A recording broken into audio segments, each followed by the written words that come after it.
everyone, ako po si Ethan Alexander at magpapakita po ako ng puppet show. Ang title ng aking kwento ay Ang Madungis na Bata. Ang mga tauhan ay si Ben, si Caleb, at si Cedel.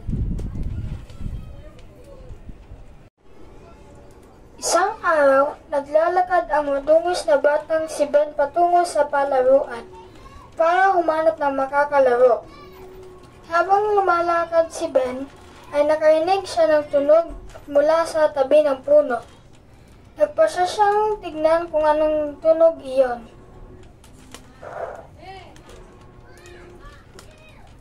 Habang papalapit si Ben sa puno, ay nagsitignan ang mga bata sa kanya nang may takot at pandidiri. Nang nakarating na si Ben sa puno, nagsialisan ang mga bata. Tinanong ni Ben sa sarili niya, bakit sila umalis? Wala naman akong masamang intensyon. Gusto ko lang makipaglaro. Malungkot na sinabi ni Ben. Sa mga sumunod na araw, sa dating lugar kung saan naglalaro ang mga bata, bumalik ulit si Ben upang makipaglaro. At sa kanyang pagdating, nagsitignan ang mga bata sa kanya. Sabi ni Ben, "Magandang araw mga kaibigan, pwede pa akong makipaglaro sa inyo?" At mayroong isang bata na ang pangalan ay Caleb at sinagot si Ben, "Hindi maaari, ang dungis mo. Di ka pa naliligo. Baka makakuha kami ng sakit sa iyo." "Wala naman akong sakit na nakakahawa. Gusto ko lang ng kaibigan at ng makakalaro." Sabi ng kaibigan ni Caleb na ang pangalan ay Cedel, "O sige, pwede kang makipaglaro sa amin. Caleb, pumayag ka na. Baka namang mabait siya eh." "O sige na nga."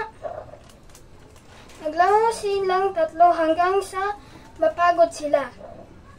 Kinabukasan, bumalik ulit si Ben sa palaruan. La la la la la, la la la la la. Excited na ako makipaglaro kay Caleb at Cedel ulit. Pero, nang dumating si Ben sa palaruan, nakita niya na nawala sila Caleb at Cedel. Tinanong niya ang sarili niya, "Asan na sila? Ayaw na ba nila makipaglaro sa akin?"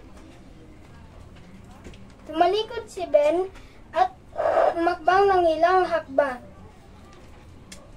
Pero nahuli lang pala sila Caleb at Cedel. At sumigaw sila kay Ben, "Ben! Ben! Ben!" Narinig ni Ben ito at bumalik ulit. "Caleb! Cedel! Akala ko hindi na kayo makikipaglaro sa akin. Pasensya na, nahuli lang kami. Ito nagdala kami ng mga damit para sa iyo. Sana magandahan ka. Ang ganda ng mga damit na ito. Nagugustuhan ko to. Salamat ha. Walang anuman." Mula noon, naging kaibigan na ang tatlo. Aral, huwag agad manghusga sa kapwa base sa kanilang panlabas na anyo o katayuan sa buhay. Lahat ng tao ay pantay-pantay at may karapatan na magkaroon ng kaibigan. Thank you for watching.